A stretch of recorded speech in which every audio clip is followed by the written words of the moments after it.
Hello बच्चों, आइए फिर से हम यूट्यूब चैनल पर मिलते हैं। आप सभी बच्चों का फिर से स्वागत है। देखिए, मैं आपको बताने जा रही हूँ तत्सम और तद्भव। तत्सम और तद्भव में क्या फर्क है, क्या अंतर है, दोनों को मैं आपको स्पष्ट करूंगी और इसमें बताऊंगी कि तत्सम क्या है और तद्भव क्या है। तत्सम एक संस्कृत भाषा का लिया हुआ एक महत्वपूर्ण शब्द है और तद्भव जिसे हिंदी में प्रयोग किया जाता है। दोनों शब्दों को इसी प्रकार से इस्तेमाल किया जाता है। देखो, कहा जाता है ऐसे शब्द में जो संस्कृत भाषा से बिना किसी परिवर्तन के आए तो उसे तत्सम शब्द कहा जाता है, उसी को तत्सम शब्द भी कहा जाता है। जैसे उदाहरण के रूप में बताया जाता है अग्नि, कृषक, आम्र है। ये शब्द शब्द क्या है? ये सारे ही शब्द संस्कृत में लिए गए वर्ड हैं जिन्हें बताया जाता है।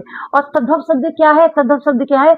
ऐसे शब्द जो संस्कृत भाषा में लिखे तो जाते हैं और तथा उन्हें संस्कृत में परिवर्तन कर दिया जाता है तथा वे शब्द तद्भव कहलाते हैं। यानी कि ऐसे शब्दों को जहाँ संस्कृत भाषा के शब्दों में लिए जाते हैं लेकिन उनको हिंदी में परिवर्तित कर दिया जाता है, वो शब्द क्या कहलाते हैं?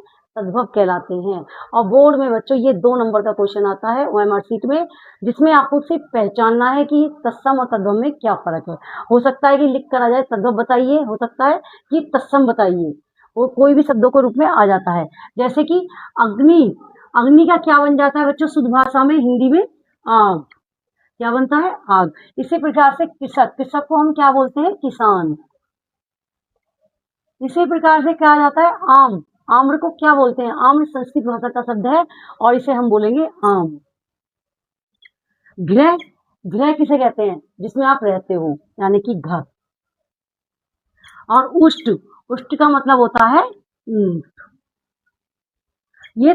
ये सारे शब्द जो हैं, ये सब क्या हैं? ये संस्कृत भाषा के लिखे हुए शब्द हैं और ये सारे शब्द क्या हैं? ये हिंदी में परिवर्तित कर दिए गए हैं। अतः अगर बोर्ड में आपका लिख कर आ जाता है कि तत्सम शब्द बताइए, आग है या अग्नि है, तो आप क्या बताओगे? अग्नि बताओगे। क्यों बताओगे? क्योंकि यहाँ अग्नि शब्द जो है वो संस्कृत भाषा है और तत्सम को हम संस्कृत भाषा में प्रयोग करते हैं, इसीलिए यहाँ संस्कृत भाषा कहलाती है। और यदि पूछा जाए कि तद्भव बताइए, तो तद्भव क्या कहलाती है? ये हिंदी भाषा है, हिंदी को स्पष्ट करते हैं, यहाँ संस्कृत को स्पष्ट करते हैं, तो इसीलिए दोनों में यही अंतर होता है। और इसी प्रकार से पता चल जाता है कि कौन सा शब्द संस्कृत है और कौन सा शब्द हिंदी है। तो इसी प्रकार से तत्सम और तद्भव का अंतर स्पष्ट हो चुका है। और इसके बाद यदि आपको ये वीडियो समझ में आई है तो लाइक कीजिए, कमेंट्स कीजिए, सब्सक्राइब कीजिए और आने वाली वीडियो पर फिर से हम आपसे मिलते हैं।